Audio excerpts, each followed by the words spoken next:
It's been 1 year exactly since I bought the Trek Roscoe 7, and after 1 year, I can confidently say that I'm happy with my purchase. And today, I just wanted to do a quick 1 year review of the Trek Roscoe 7. I've put this bike through a variety of conditions, from flowy trails in Bentonville to technical trails out at Two Rivers, and many more at Horseshoe Canyon Ranch and Fellows Lake.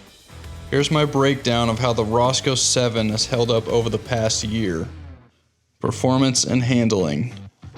Right off the bat, the Roscoe 7 was fun and confidence inspiring. The 29-inch wheels roll over obstacles with ease, and the 140mm RockShox Recon fork provided enough cushion for aggressive trail riding. While it's not a full suspension bike, the wider 2.6-inch tires helps take some of the edge off the rough terrain. The geometry feels stable yet playful, making it a solid choice for both climbing and descending. Durability and build quality. The aluminum frame has held up well against rock strikes, crashes, and wet conditions. I have had a handful of crashes, and the bike has come out okay. Me, not so much, but hey, the bike's holding up. The drive terrain has been super reliable. I haven't had to tune it or tweak it very much after the break-in period, but that's pretty much to be expected on any mountain bike.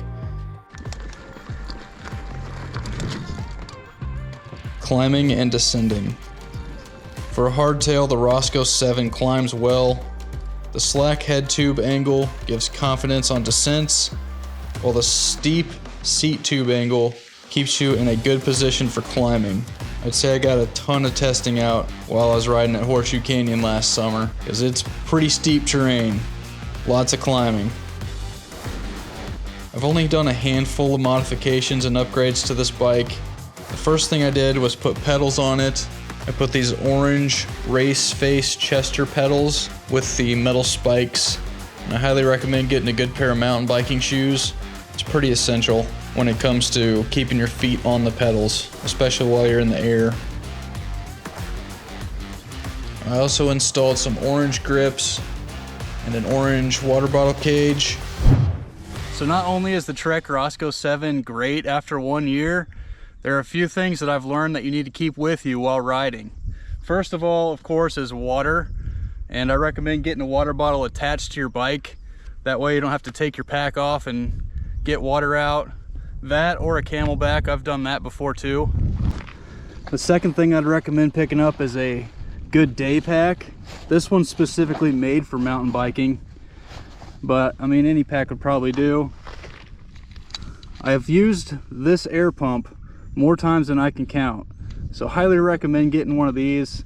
Fits right inside this backpack because you will get flat. And I am running tubeless tires, but if I do puncture a hole, I can pull that tire off and put a tube in it just to get me home, or just keep it like that. And of course, I'd also recommend carrying a patch and lever kit. I have blown a hole in one of these tires. It's surprisingly holding up. And then of course, I'd also recommend a multi-tool Allen wrench thing, because stuff does get loose. You may need to tighten it up. So like I said in the beginning, the Trek Roscoe 7 is well worth the money. I think I paid around $1,400 for this, and it's been worth every penny. If you're in the market for a budget hardtail that's super solid, handles the trails, this might be your bike. Would I buy it again? Absolutely. Thanks for watching, and we'll catch you on the next one.